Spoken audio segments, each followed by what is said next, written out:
Good evening, everybody. We'll go ahead and call the meeting to order. There are no agenda changes, so I'll ask the clerk to call the roll, please. Tassoni? Present. Webster? Here. Westcott? Present. Wilson? Present. Viando? Present. Booker? Present. Boomer? Here. Crosby? Here. Fellers? Fiducia? Here. Girl? Present. Boral? Present. Hoffman? Present. Jury? Present. Kelly? Here. McDonald? Present. Nicolosi? Here. Red? Salgado? Present. Schultz? Here. 18 present, 2 absent. Thank you very much, and I'll ask everybody to stand, and I'll turn things over to Mr. Boomer for the prayer and the pledge. Lord, give us your guidance and wisdom to do good for our community, that which we have been elected to represent. Help us make decisions to benefit the county as a whole and not just for ourselves. Watch over our first responders and give us your guidance and wisdom. And with that, we can only prosper. Amen. Allegiance to the flag of the United States of America and to the republic for which it stands, one nation, under God, indivisible, with liberty and justice for all.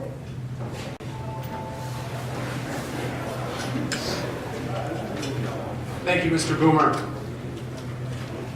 The next item of business is under presentations, and we're going to I'll have Mr. Phelps and I believe Carla and Chris will come forward and give us an overview of the revolving loan program. Mr. Phelps, we can have you come on right up here.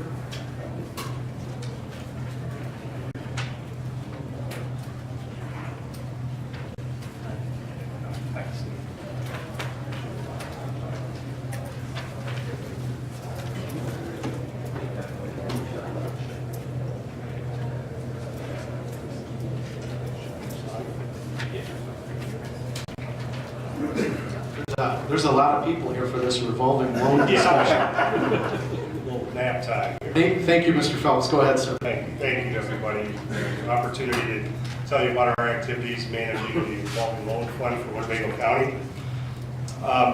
First, a little information of who Rockford Local Development Corporation is. We're a private, not-for-profit economic development agency. We were formed in 1979, and our primary activity is small business lending. We currently have about 350 loans outstanding, totaling about $72 million. The projects are about $322 million. The reason for the difference is, and I'll explain a little bit more, we provide gap funding, where we partner with banks and then the business owners to provide only a piece of the funding. We try and leverage our funds. And we've impacted about 6,200 jobs in just that current portfolio. Oh, okay.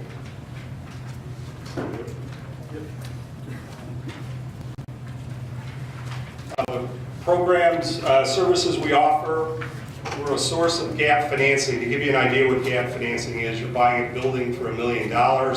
You go to the bank says they'll lend you $700,000.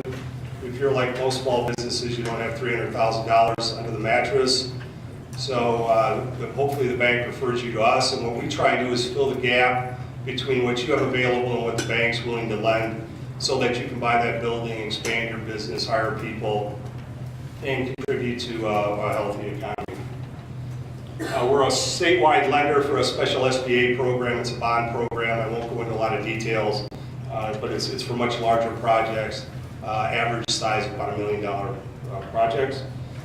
We manage 5 local revolving loan funds. We manage one for the city. We have our own.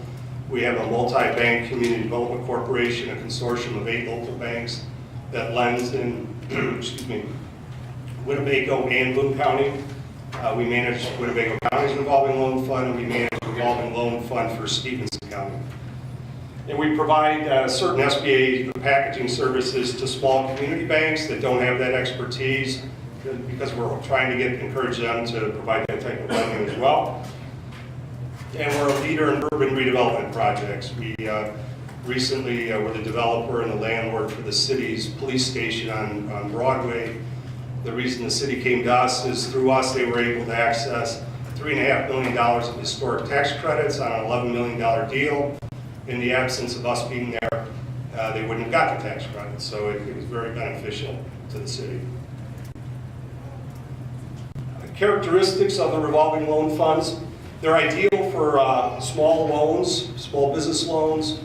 We try and limit them to no more than $200,000. The average size generally is closer to $40,000. And no more than 30% of project costs. Again, we're trying to incent the banks to lend money and not try and supplant that banking relationship. In fact, in our portfolios, we average about 10%. So there's $9 of other people's money for every dollar we get. These are typically used for subordinate financing. Subordinate loans means these are the riskier loans, second mortgages, second liens. So we're taking more risk than the bank. They're very flexible. They can be used for land, building, equipment, and working capital. The rates are project dependent. They tend to be a little bit higher than the bank. We're taking more risk than the bank, so we price it. We don't price it for the risk we take, but we don't want to price below the bank because we don't want to create an incentive for them to borrow our money when they should be borrowing the bank's money. Banks have all the money. And our processing fees are very nominal, usually $150, $200 a deal. And they cover costs like recording fees, title insurance, and search fees. Our criteria, we lend to small businesses. We target manufacturing, we target disadvantaged borrowers, distressed areas. For instance, we have 13 loans in downtown between Carlisle and the Irish Rose. So those are targeted areas for us. We have job creation requirements. They're not steadfast. Every program's a little bit different. Historically, the counties had a more restrictive standard because of the state rules. Under SBA, they typically are $65,000 to $100,000 per job. In our portfolio, we try and achieve no more than $20,000 a job. Our purpose is to leverage private capital. Again, the banks have all the money, so we want them to lend as much as they can. And we want it to be sustainable, and I'll go through an example in a minute. Our underwriting process, we have to learn about the business, their product or service, the experience of management, what's the market for this product or service, what's their competition. We describe what the project is, what they're going to use the money for, where all the source of funding is going to come from. We evaluate their financial condition, we analyze their balance sheet, we compare it to industry competition. We analyze their revenue growth, their profitability, their margins. Again, we analyze that relative to their competition. We analyze their debt service capacity, their ability to repay this loan, and their collateral that backs the loan and the borrower's creditworthiness, and then finally make a recommendation. We strive to get our approvals done in 30 days. There's a perception we're quasi-government, that things take long, so we fight that vehemently and try and produce results in a fairly short period of time. Typically, when borrowers come to us, they've been turned down by a bank or two, so they're facing contract obligations, and so we generally move pretty fast. We've been doing this for a long time, over 30 years. In our portfolios, we average about a 2% default rate. It varies by portfolio, but that's a pretty good standard. So in an example like the counties that has $1 million loan fund, if your average interest rate was 6%, that would generate income of $60,000. We get paid a management fee of 1.5 roughly, about $15,000 a year. Loan loss reserves of 2% would be another $20,000. Our goal would be, on that, we'd make a profit for the county of about $25,000 a year. And that's the sustainable part. Hopefully it grows and creates a legacy tool for economic development that will serve the community for a long period. Your specific loan portfolio has 8 total loans. The balance outstanding is about $1.1 million. The average loan size is $137,500. Before we took it over, the average loan size was $450,000. The loans we've made average $55,800. The average interest rate is 3.18%. Before we took over, those loans were at 2.5%. The ones we've made are at 5.5%. And there have been no monetary defaults. There was one business that we lent to that it closed. We liquidated the assets. They're continuing to pay us, but so far there have been no losses of any capital. And there's some contact information. I'd be happy to take questions. I know Carl is up to. Mr. Nicolosi. Thank you, Chairman. I just want to I'm kind of a success story of the RLDC. I want to personally thank you guys. You just recently gap financed me. I bought a building for my web design business. It wasn't county funds. No. And I want to make that very clear. But on behalf of small business owners, it's a huge service that you guys do for us. We appreciate that, and it allows us to hire more people and do a lot for the community and grow. So thank you very much. Thank you. Appreciate that. And I know we have, if we do not have any more questions for Mr. Phelps, we have Chris and Carla wanted to add a piece to this as well to kind of round out the discussion on the revolving loan fund. Yeah, John kind of overviewed how the program works. We wanted to overview for you where the money came from and how the program actually started. It initially started in the early 90s, and I'm not sure if all of you were around then and know the origins of the program.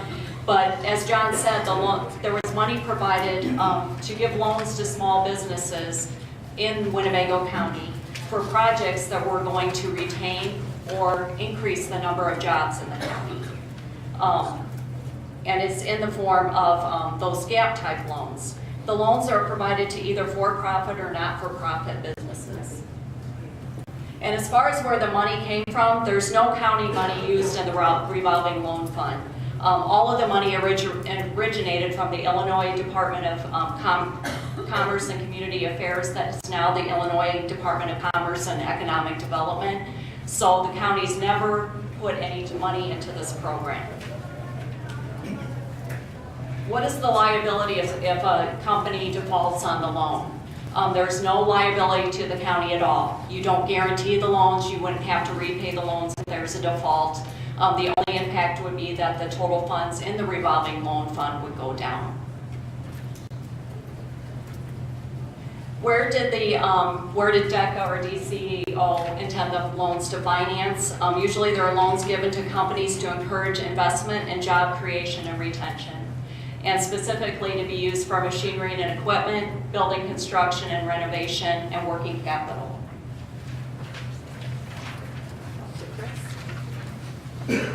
Here's a brief 5-year summary of how the funds have grown from the end of fiscal year 2012 to the end of fiscal year 2016. They've increased just over $106,000.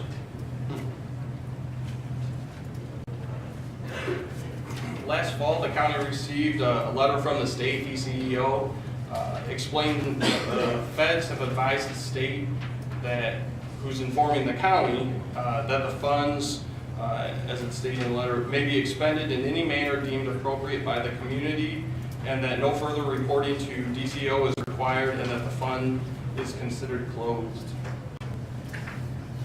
Moving forward, the board can decide how they wish to use this, what would be the best use of these funds. Here are just a few options listed. There are several. You could continue the revolving loan fund program and continue that to grow the funds. You could choose to use these funds or host fee funds for future economic development grants, like one-time projects or so forth. Or you could transfer the funds to the general fund. However, this would be a one-time use. The funds would be depleted and that would end the program. Or you could decide to utilize the funds in another means, however you guys see best fit. Any questions or comments? Any follow-up questions from board members? Okay, seeing none. Oh, I'm sorry, Mrs. Grohl. Thank you, Chairman. So, Chris, what you're saying is that these funds are no longer going to be available to the state? The state has relinquished, well, the feds have relinquished the regulations that were tied to them. So, however the community sees fit to use the funds can now be used that way. Before, you had to report to the state how the funds were used, and there was a auditing process. Right. The funds came in one lump sum. the funds came in one lump sum. You don't get them every year. No, They it were just- granted initially in the I 90s. understand it. It would really be sad if we were to close this. Mr. Phelps has done a great job with us. We have come ahead since we closed our economic development department. And there's many people in our county who have no other place to go than to come for gap funding through us. And that's a service that Winnebago County should really provide if we're going to keep our people in business and keep going forward with business and getting jobs. You've done a great job, Mr. Phelps. I really appreciate it. Thank you. Go ahead.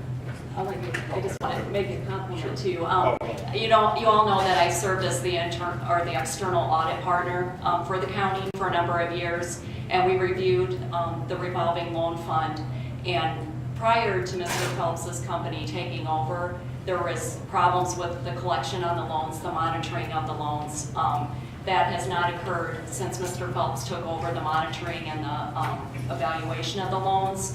And actually, if you want to pay attention to 5-year analysis, because the fund just keeps growing year after year and provides more funds that you could lend out.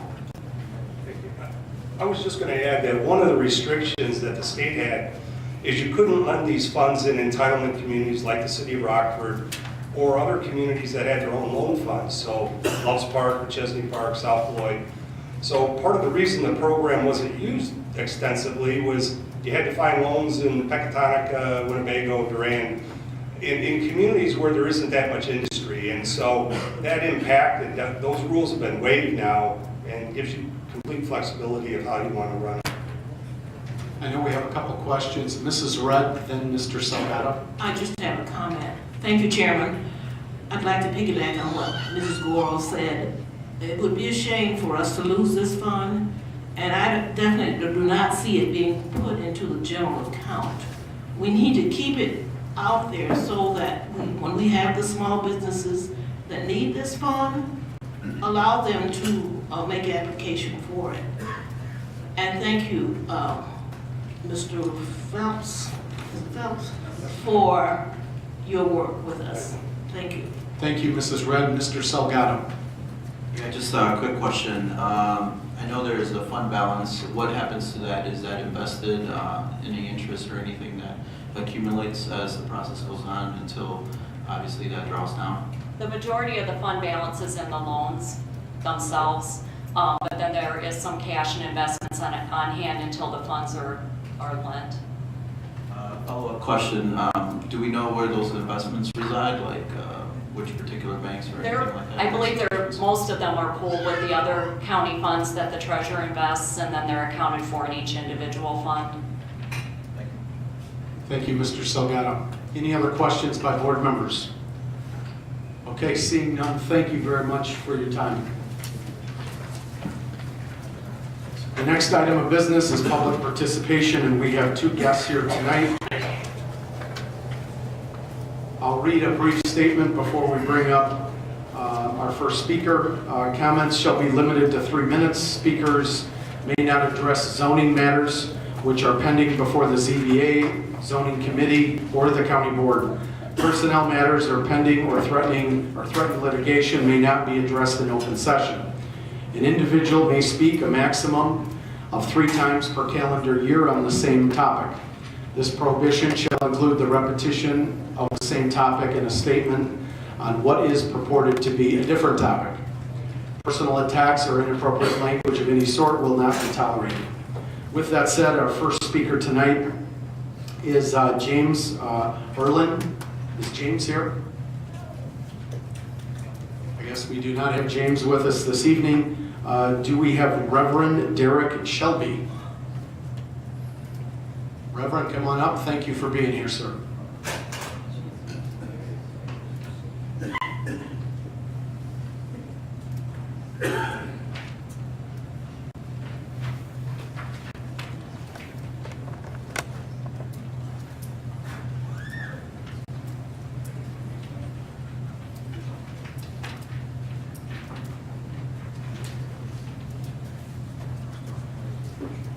Romans chapter 3, verses 22 and 23. It says, even the righteousness of God, which is by faith of Jesus Christ, unto all and upon all them that believe, for there is no difference. For all have sinned and come short of the glory of God. For all have sinned and come short of the glory of God. The subject tonight, I want to speak. Jesus Christ is the only person who didn't sin. Point number one, Rockford has a lot of racist men. Point number two, Rockford is a racist city. They had the other day on the paper, from the Sunday paper, where they the discipline in the schools. And they are disciplining black males twice more than any other party in the city. As if white people don't sin. All have sinned and come short of the glory. Everybody in this room got a closet. Everybody. We're raping our black kids. He talked about the jail they building, the satellite jails. I haven't been over there on Broadway, but I watched the one on West 8th Street. Not one black person worked there. Not one. They use black dollars though. They take them all out the west side. Not one black tradesman is working on that jail. Not one. It is almost, it's sinful what Rockford is doing, what it's been doing. It's, I don't know how some of y'all gonna meet the Lord Jesus. You're gonna have to meet him one day. Especially some of the white men. It says they have this sick psychology about the color of their skin. Jesus ain't white, y'all. He ain't black neither. Jesus is neutral. All have sinned. It ain't but one person who didn't sin in this planet. And that was the Lord Jesus Christ. And he's coming back soon. We so deep in the last days. Our society is a big cesspool. Man, most people are asleep. Especially in Rockford, they rape black kids. And you wonder why. 98% of all the crime committed against white people by white people. Hello. We have this stupid idea that because of the color of your skin, it makes you better. And it's just a joke. Okay, thank you, Reverend. We're at our 3 minutes, and I really appreciate your time, sir. Okay, thank you, sir. Thank you very much.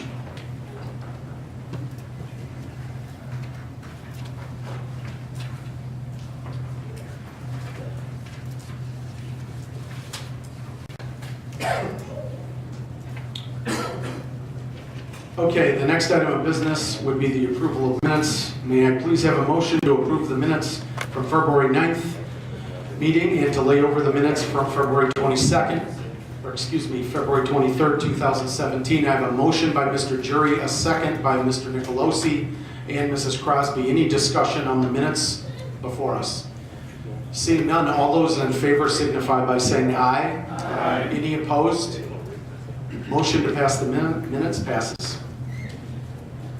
Next item would be announcements and communications. The items listed below were received as correspondence. And they will be placed on file. Thank you, Clerk Mullins. Next item of business would be board member correspondence. Any comments by board members this evening? Mrs. Gorel. Thank you, Chairman. Before we started today, you'll notice there was a little page here from Winnebago County Health Department. The Health Department is really trying to help keep our county clean, and with spring coming, I have a lot of old tires laying all over the county. And so what they have now is they're going to be holding a tire recycling drive, and it's going to happen on March 25th. And they're going to do this very different, because if they let people know today where this is going to happen, that means everybody, their brother will have tires out there, and we don't have enough money to move them all. So that we don't run into that situation, what they will have to do, and be sure that your people understand, there's a registration, and the registration will be closed on March 17th, and at that registration, they will get a card, so that then they'll be told where this place is going to be for them to bring the tires. And this is only for homeowners. This is for people that are residents. They are not for businesses. And that card will tell you then where you're going to go, where you're going to bring them.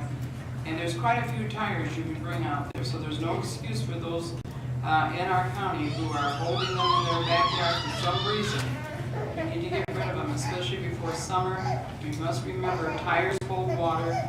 Water creates mosquitoes, and so we want to get as many tires out of our county as we possibly can. Thank you. Thank you very much, Mrs. Gorel. Mr. Wilson. Thank you, Mr. Chairman. I was informed by Cindy Hall that the refuse will start next week for lawn and leaf bags. So, thank you. Thank you, sir. Any other board member comments? Seeing none, we'll move on to the chairman's report. Just very quickly, we have a couple of items, board policy things with items with Mr. Jury's Operations Committee. In terms of next steps, as discussed a few weeks ago, there's going to be a policy recommendation coming also to Mr. Jury's Committee in Operations. That'll be, I believe, on the topic of harassment. That would be coming in the near future. The next item I had for you, I just wanted to go to Carla, if that's okay, and just have her give a 30-second overview on the vital signs. She made a request in finance for information you guys might want to see in the form of updates, reports, vital signs, and I would just turn that over to Carla just so everybody's aware of the request that has come through Mr. Biondo's committee, if that's okay. Okay. What we'd like to do is provide you on a monthly basis some just really condensed information that would be helpful to you as you're making decisions. Some graphs have been suggested, maybe a combination of different departments, you know, if their budgets are spread over different funds, what their budgets are in total year to date and compared to budget, items like that. So if you have any ideas, feel free to shoot me an email, come in and talk to me, or call me. Thank you. And I just want to thank Carla here to the board, is she's in the process of building a way of reporting by department to department, but it's kind of laborious on the front end to get everything where it needs to be. So then it's a matter of perhaps just a quick update, pushing a button. That way we get information quickly after we build it a little bit. So thank you for all your help. Carla, the next and final issue here is the host fee discussions. I just wanted to quickly go to Julia, just so everybody hears a discussion going on in Mr. Westcott's committee, because I think obviously we all have interest in host fees. We have things we're interested in. I would just go to Julia really quick for a quick 30-second overview of things coming forward on that process. Sure, thank you, Chairman. The Economic Development Committee and the administration will be working together to develop an application process which would characterize the qualifications of applications, projects, programs that will qualify for host fees. That would include a committee review process and establishing the expected return on investment decided upon prior to granting the monies. That would all be guided by a planning model which would assist the board in prioritizing the projects and programs which are to be considered, and most importantly, a rigorous monitoring process through routine required reporting. Yes, Mr. Jury. See, the administration is going to take part, and there'll be a policy that will be a joint committee, meaning my committee and economic development. If that's an ordinance, it must go through my committee. Thank you. We'll discuss whether it's an ordinance and absolutely move accordingly. So yes, thank you very much, sir. And we'll talk to Mr. Westcott as well. I think we'll make sure we're on the same page on that. Thank you, Mr. Jury, and thank you, Julia. Next item of business is the consent agenda. May I have a motion to approve the consent agenda? Mr. Hoffman May I have a second? Mr. Nicolosi and Mr. Gurl, any discussion on the consent agenda? Seeing none, all those in favor signify by saying aye. Aye. Any opposed? Motion passes. Thank you very much. Next item of business, standing committees, Finance Committee, Mr. Biondo.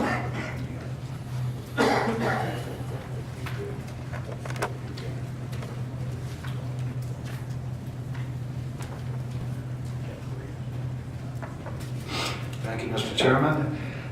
Finance Committee report. I'd like to read in items B and C, which are line items for transfer budget amendments 2017-13, 14, and 15. Okay, thank you, Mr. Biondo. All right. And then I'd also like to suspend the rules. These were unanimously approved by the committee, and they are also net zero budgets for all three. The county clerk is 13, and the county board is 14, and IT is 15, and it winds up net zero. So I'd like to suspend the rules. We have a motion by Mr. Biondo to suspend the rules and a second by Mr. Jury and Mr. Wilson. Any discussion on the motion to suspend the rules? All those in favor signify by saying aye. Aye. Any opposed? Rules suspended. Mr. Biondo. I would like to then move to approve line items B and C, which are amendments 13, 14, and 15. Okay, we have a motion to approve items B and C by Mr. Biondo. I have a second by Mr. Wilson. Any discussions on items B and C before us? Seeing none, all those in favor signify by saying aye. Aye. Any opposed? Motion passes. Mr. Biondo. All right, I'd like to move to approve resolution appointing authorized agent for IMRF, which is Ms. Carla Pasco. We got a motion to approve item D by Mr. Biondo, a second by Mr. Hoffman, Jury, and Mr. McDonald. Any discussion on the resolution before us? Seeing none, all those in favor signify by saying aye. Aye. Any opposed? Motion passes. Mr. Biondo. I would also like to move to approve item E, which is resolution authorizing change of plan administrator for the County Winnebago Deferred Compensation Plan and the ICMA Retirement Corporation Plan. Also is Carla Pasco. We got a motion by Mr. Biondo and a second by Mr. Hoffman and Mrs. Crosby on item E. Any discussion by board members? Seeing none, all those in favor signify by saying aye. Aye. Any opposed? Motion passes. Mr. Biondo. I'd like to move ordinance to amend Chapter 2 of the Winnebago County Code of Ordinances to establish a policy for the presentation of budget amendments. That would be a read-in to, no, it's not, to be laid over. But I'd like to suspend the rules on that too. Go ahead, Mr. Biondo. I'd like to suspend the rules and move to approve the ordinance on the amended of Chapter 2 to get a budget amendment for how it works with us. We have a motion to suspend the rules by Mr. Biondo. I have a second by Mr. Jury and Mr. Westcott. Any discussion by board members on the motion to suspend the rules? Seeing none, all those in favor signify by saying aye. Aye. Any opposed? Motion to suspend the rules passes. Mr. Biondo. I'd like to then move the ordinance to amend Chapter 2 of the Winnebago Code to establish a policy for presentation of budget amendments to us. Got a motion to approve by Mr. Biondo, a second by Mr. Webster and Mr. McDonald. Any discussion on the motion before us? Which essentially at the end of the day just gives Carla and the administrative staff about 10 days to scrub things so that the information coming to the board is ready for prime time, and it's also shared with the elected official bringing the budget amendment forward. Any questions, comments by board members? Since it's an ordinance, we'll do a roll call. Are there any board members opposed to this motion? Seeing none, I'll ask the clerk to cast a yes vote for all members present. Mr. Biondo. That concludes our report. Thank you, Mr. Biondo. Next item of business, zoning committee. Mr. Webster.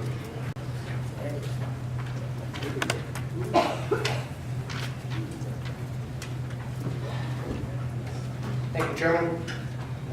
zoning committee has just one item on our agenda this evening. Actually, there's 3 items before us tonight, all concerning zoning for proposed asphalt plant.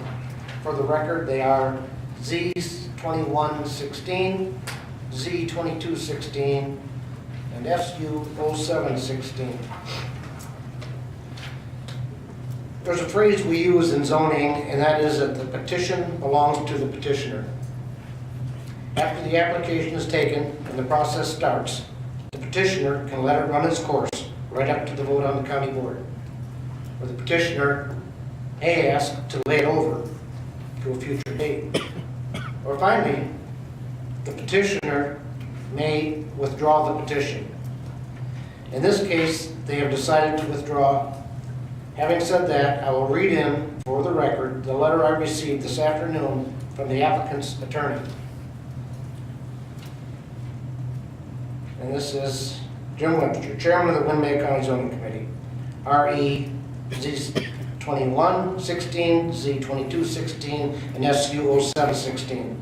Dear Chairman Webster, I am writing on behalf of my client, Northern Illinois Service Corporation, regarding its application for 2 zoning map amendments and a special use permit as referenced above. My applicant is hereby withdrawing its application and requests that you have them withdrawn on the record prior to the county board voting on these matters. Please feel free to contact me should you have any questions regarding this matter. Very truly yours, James Rodriguez, the attorney for the applicant. And that's all we have this evening from zoning. Okay. Any questions for Mr. Webster? Okay, seeing none, thank you very much, sir. Thank you. The next item of business, Economic Development Committee, Mr. Westcott, who will call the game from his chair here. Thank you, Chairman. We have one resolution authorizing Chairman of the County Board to request partial refund from Freedom Field for fiscal year 2017 OSP funding, and I so move. We have a motion by Mr. Westcott, and I have a second by Mr. Kelly and Mrs. Crosby. Any discussion? Oh, and Mrs. Red? And a second by Mr. Hoffman? Oh, no second by Mr. Hoffman, but a question. Mr. Hoffman, sorry about that. Yeah, that's all right. I would like to make a motion to lay this over. We have a motion by Mr. Hoffman to lay this item over. I have a second by Mr. Girl and Mr. Wilson. Mrs. Girl. Any questions by board members to lay this item over? Okay. We'll probably go to a roll call on that. Ask the clerk for a roll call on the motion to lay over. Webster? Webster? Westcott? No. Wilson? Yes. Bianco? Yes. Booker? Yes. Boomer? Crosby? No. Ganesha? No. Burl? Yes. Goral? Yes. Hoffman? Yes. Jury? No. Kelly? No. McDonald? No. Nicolosi? Yes. Red? No. Delgado? Yes. Schultz? No. Tassoni? Yes.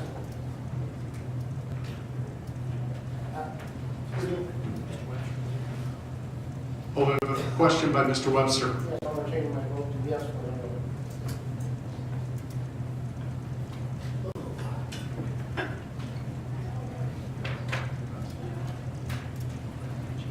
Ten yes, 9 no, 1 absent. Motion to lay over passes. Mr. Westcott. That concludes my report. Okay, thank you very much, sir. Next item of business, Operations and Administrative Committee. Mr. Jury.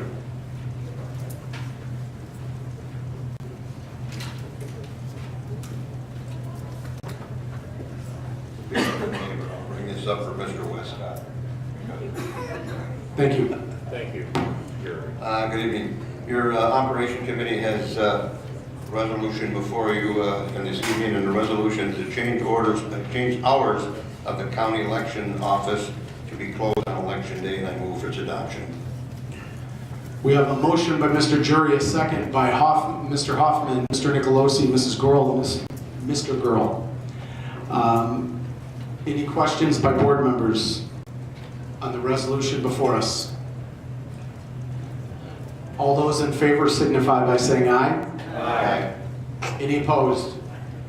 Motion passes. Mr. Jury. Thank you, Chairman. Your Operation Administrative Committee has two ordinances before you this evening, and I will read them both in for the first reading, and then I'd like to speak to them, Mr. Chairman. We have an ordinance amending Chapter 62 of the County Code ordinance regarding nepotism. The next one is an ordinance amending Chapter 2 of the County Code ordinance regarding appointments, commission, boards, and special districts. I can speak to them if I can. I entertain a motion to suspend the rules.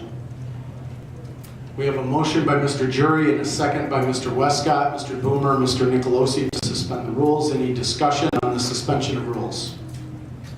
Seeing none, all those in favor signify by saying aye. Aye. Any opposed? Motion to suspend passes. Mr. Jury. Now I would move the adoption of both ordinances.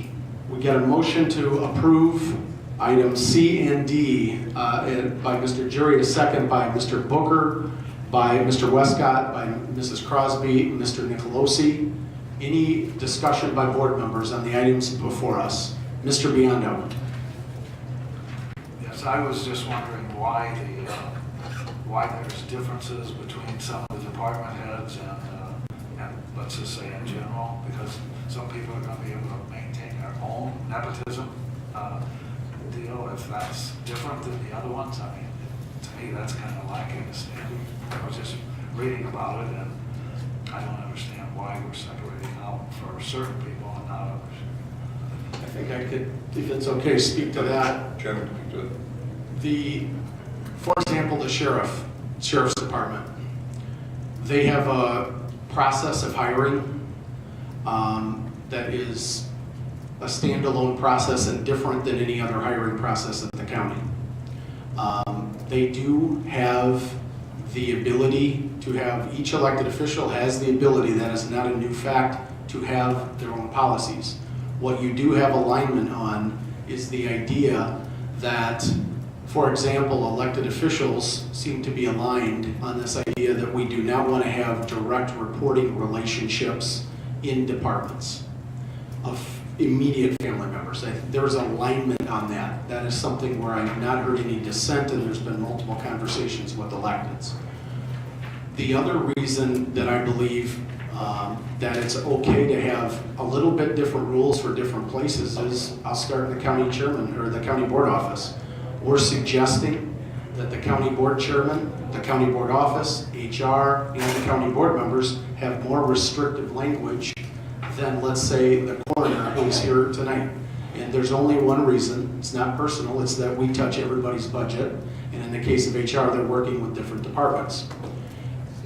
What we're trying to avoid is having if we have family members in departments and there's tough budget discussions, having there be a real or an appearance of an issue.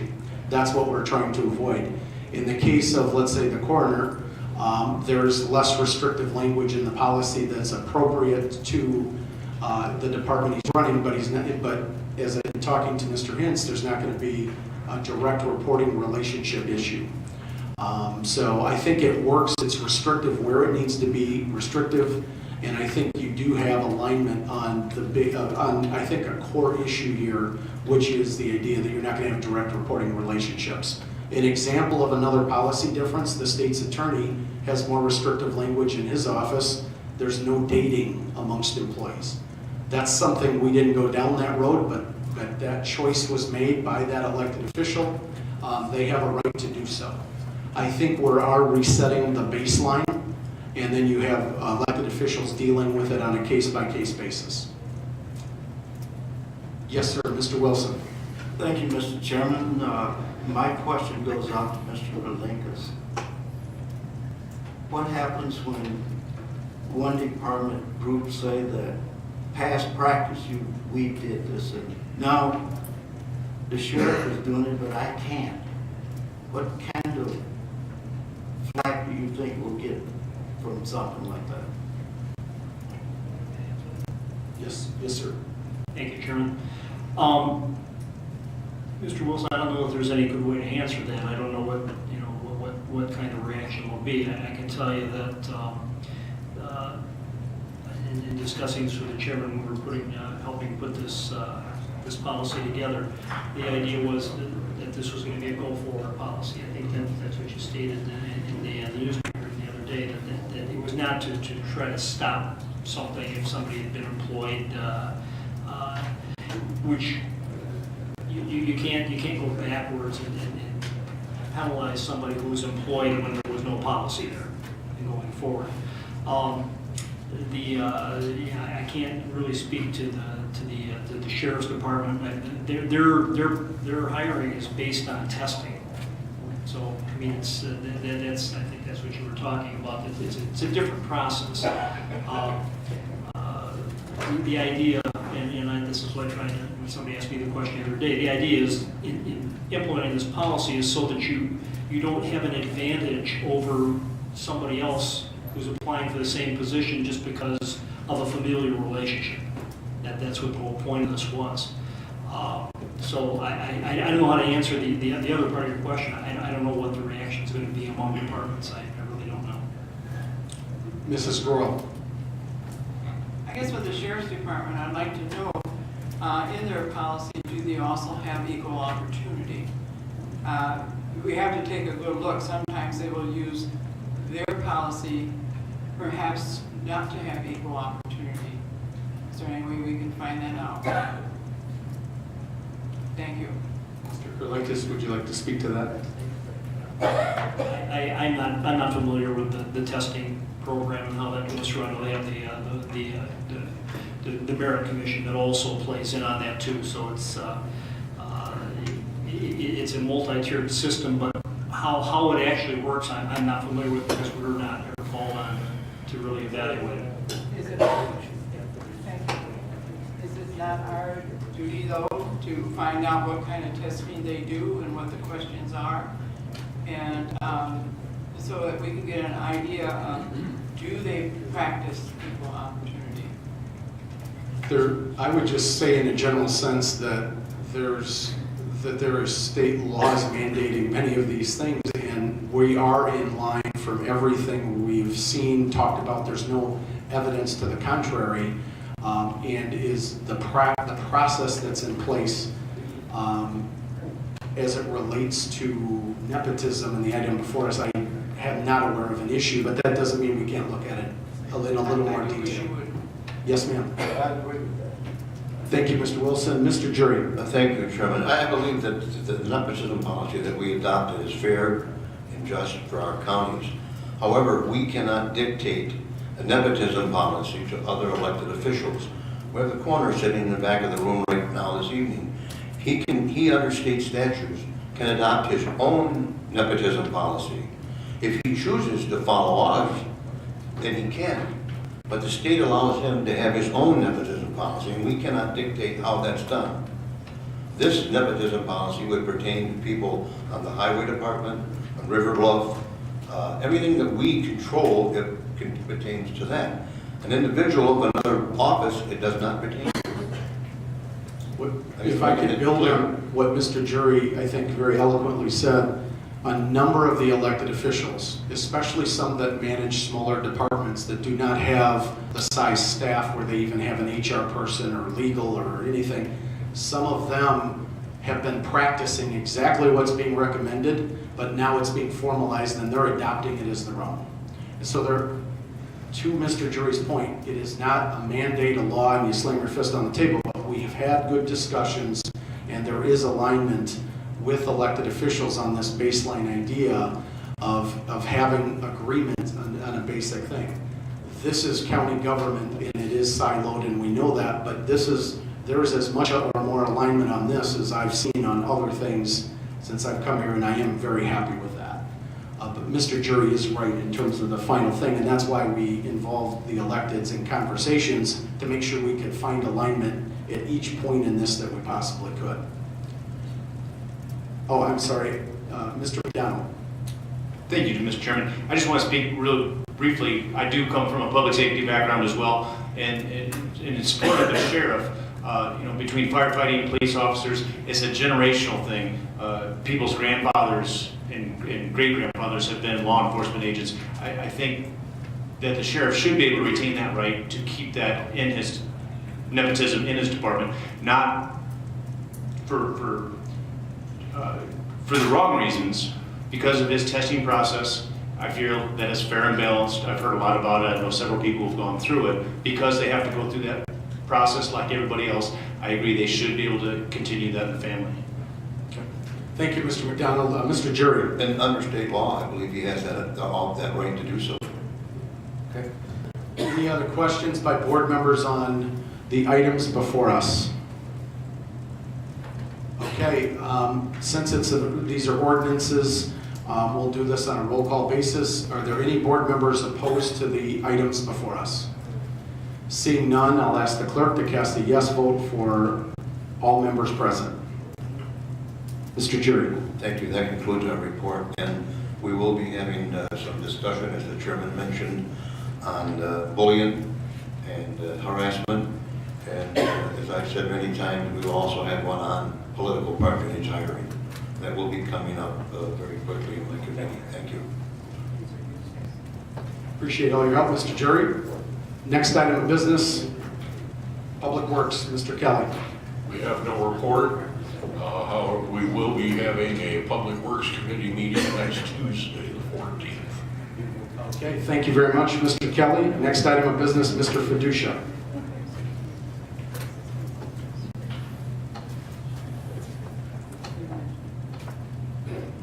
Thank you, Mr. Chairman. The Public Safety Committee has one item before you this evening, and that is a resolution authorizing an execution of an intergovernmental cooperation agreement with the City of Rockford, Illinois regarding the operation of the Juvenile Assessment Center, and I so move. We have a motion by Mr. Fiducia, a second by Mr. Westcott, Mrs. Gorel, and Mrs. Red. Any discussion on the item before us? Seeing none, all those in favor signify by saying aye. Aye. Any opposed? Motion passes. Mr. Fiducia. Thank you, Mr. Chairman. We will be having a joint Public Safety and Finance meeting to be announced. Thank you. Okay, thank you very much, Mr. Fiducia. We have no unfinished business. Under new business, we are going to read in and lay over the appointments. Northwest Fire Protection District, Pecatonica Cemetery Association. Another couple on that back page with the Pecatonica Cemetery Association as well. And we will read those in and then revisit those in a couple of weeks. With a motion, we could suspend the rules. We have a motion by Mrs. Gorel and a second by Mr. Wilson to suspend the rules. Any discussion? All those in favor of suspending the rules signify by saying aye. Aye. Any opposed? Motion to suspend the rules passes. I would entertain a motion to approve the appointments before us. Mr. Wilson on the motion. May I have a second? Mrs. Gorel and Mr. Westcott. Any questions by board members on the motion before us? Seeing none, all those in favor signify by saying aye. Aye. Any opposed? Motion passes. Appointments approved. I'd entertain a motion to adjourn. Motion by Mr. Westcott, second by Mr. Fiducia. All those in favor signify by saying aye. Aye. Any opposed? Motion passes. Have a good evening.